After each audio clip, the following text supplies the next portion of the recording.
గత 50 ఏళ్ళుగా సినిమాలు తీయడం. నేను ఆ వృత్తిని నమ్ముకుని ఉన్నాను. ఇది మధ్యలో ఉన్న చిన్న అవకాశం లాంటిది ఏదో వచ్చింది, ఇది నాకు సరిపోదు అని అనుకుని నేను బయటకు వచ్చేసాను. 1వ తారీఖు నుంచి మేము థియేటర్లు మూసేస్తాం అన్న దీని మీద ఆంధ్రప్రదేశ్ మన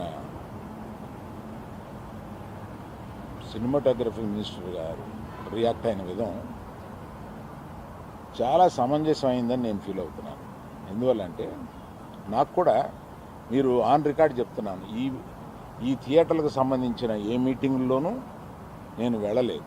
నేను కావాలని వెళ్ళలేదు, నాకు ఇష్టం లేదు.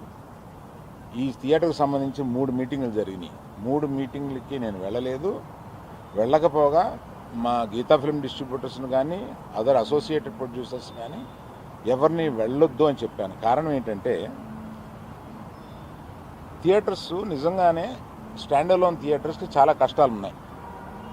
ఆ కష్టాలు ఉన్నప్పుడు అవి వచ్చి డిస్కస్ చేసుకుని ఇండస్ట్రీ పెద్దలతో ఛాంబర్ అని ఒకటి ఉంది, గిల్డ్ అని ఉంది, వీటిని అప్రోచ్ అయ్యి అందులో డిస్కస్ చేసుకుని సమస్యలు సామరస్యంగా కుదరకపోతే అప్పుడు ప్రభుత్వానికి వెళ్ళి ప్రభుత్వం చెప్పుకున్నాం. ఎక్కడో ఏదో కుదరక అన్నీ ఫెయిల్ అయినప్పుడు అయితే అన్నీ ఫెయిల్ అయినాయి కనుక మేము మూసుకుంటున్నాము, 1వ తారీఖు నుంచి మేము మూసేస్తాము అని అంటున్నారు. మూసేయడానికి ఏకపక్షంగా మీరు తీసుకునే ఈ నిర్ణయానికి నేను వెళ్ళి అక్కడ కూర్చుని మాట్లాడను అని నాకు చిరాకు కలిగి నేను వెళ్ళా. ఇది మీరు ఏమన్నా ఆ సమస్యని డిస్కస్ చేసిన తర్వాత ఒక సామరస్యమైన ఒక కంక్లూషన్ రాకపోతే చేయాల్సింది మేము మూసేస్తున్నాము. ఏమంటే పవన్ కళ్యాణ్ సినిమా రిలీజ్గా రాబోతుండగా మేము సినిమాలు మూస్తాము అనేది దుస్సాహసం చేయకూడదు. ఆ దుస్సాహసానికి మీరు ముందడుగు వేయకూడదు. అది పెద్దలు కానివ్వండి చిన్నలు కానివ్వండి చెప్తున్నాను. ఎందుకంటే మన ఇండస్ట్రీ నుంచి ఎవరు ఏది అడిగినా హెల్ప్ చేస్తున్న మనిషి ఆయన.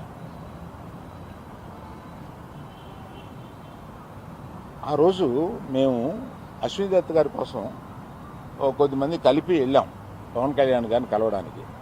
అశ్విని దత్ గారి సినిమా వస్తుంది, దానికి కాస్త రేట్స్ ఇప్పించండి అని చెప్పి అడగడానికి. అప్పుడు ఆయన హింట్ చేశారు, చంద్రబాబు నాయుడు గారిని కలిశారా, మీరు ఛాంబర్ తరపున వచ్చి కలవండి. ఆ తర్వాత ఆ కమ్యూనికేషన్లో ఏం జరిగిందో ఏంటో ఆ తర్వాత ఎవరు దాన్ని పట్టించుకోలేదు.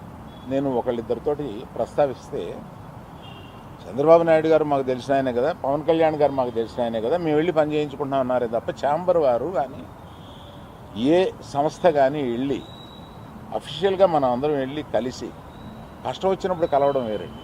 కష్టం వచ్చినప్పుడు ఇప్పుడు